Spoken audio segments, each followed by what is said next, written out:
नमस्ते अनि धेरै धेरै स्वागत छ हजुर सबैलाई हाम्रो नयाँ सोच नयाँ विचार सेवा नै धर्म हो भन्ने टिममा है। हामी एकदमै अट्टी नटे खाँदाखाँद भएर चाहिँ हामी अर्को जग्गा जाँदैछौँ, किनभने हामी दुईटा घर चाहिँ गइसकेको छौँ है र एकदमै टाइट भएर पनि आइसकेको छौँ। यहाँनिर हामी निक्लिसकेको छौँ गाडी पार्क गर्ने जग्गामा है। अब चाहिँ हाम्रो अर्को थर्ड घरमा जानुपर्ने छ। यहाँ प्रिया बहिनीले मलाई देखाउँदै थियो नाना पर रहेछ हामी जानुपर्ने घर भनेर चाहिँ है, किन एकदम धेरै धेरै हिँड्नुपर्ने थियो नि त। अन्त कुलै कुलो यानि कि खेतबारी यस्तो बाटो थियो, यो बाटो भएर हिँड्नु पर्ने थियो है। हाम्रो टिमहरू आधी अगाडि हिँड्दै हुनुहुन्छ भने आधी पछाडि छ।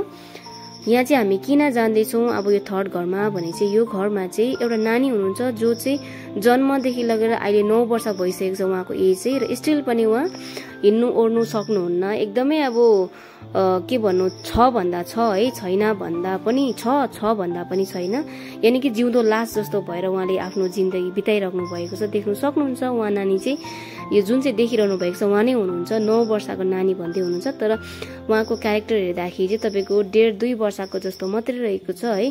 उहाँ आन्टीले चाहिँ उठाउनु कोसिस गर्दै हुनुहुन्थ्यो, हामीले एकपल्ट उठाइहेरौँ न भनेर भन्दाखेरि चाहिँ, तर उहाँ आफ्नै आमासँग पनि उहाँले त्यो थाहै छैन कि उहाँलाई के गर्नु खोजिरहेछ आमाले भन्ने कुराहरू चाहिँ है। अहिलेको एजमा चाहिँ मान्छेले है के कस्तो जस्तो दामी गुडिया अनि फोन है गेम्सहरू खेलेर नानीहरूले टाइम उयो गर्ने गर्छ भन्ने चाहिँ उहाँले चाहिँ एउटा माजाको बोतलमा है प्लास्टिकहरू बाँधिदिनु भएको रहेछ के प्लास्टिकहरूसँग है, त्योसँग नै उहाँले चाहिँ खेलेर यसरी नै उहाँको चाहिँ दिन बितिरहेको छ। उहाँले यसरी नै उहाँको लाइफलाई गुजार गरिरहेको छ है।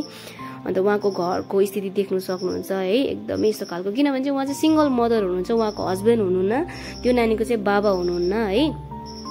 अन्त यो नाजुक स्थिति चाहिँ हामीले किन देखाइरहेको छौँ भन्दा ताकि यो नाजुक स्थिति रियल हो, यो कुनै फेक होइन, बनाएको होइन, जे थियो त्यही नै देखाएको छौँ ताकि तपाईँहरूको मनमा पनि दायाँ माया लागेर है उहाँलाई सहयोग गरिदिनुहुन्छ कि भन्ने एकदम ठुलो आशा राख्दै यो भिडियो गरिरहेको छौँ है। यहाँ देख्नु सक्नुहुन्छ जो चाहिँ नानी पक्रेर बसेको छ है, यहाँनिर उहाँ चाहिँ नानीको आमा हुनुहुन्छ, यानि कि प्यारेन्ट्स हुनुहुन्छ है।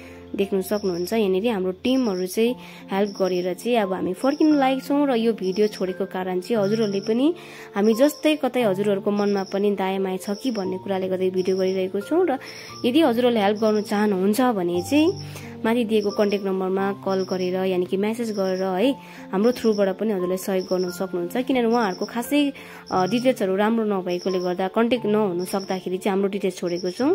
तर यदि हजुरहरूले सहयोग गर्नुभयो भने त्यो सहयोग कहीँ पनि जाँदैन, एकदम जहाँ पठाउनुहुन्छ हजुरले त्यहीँ नै जानेछ है।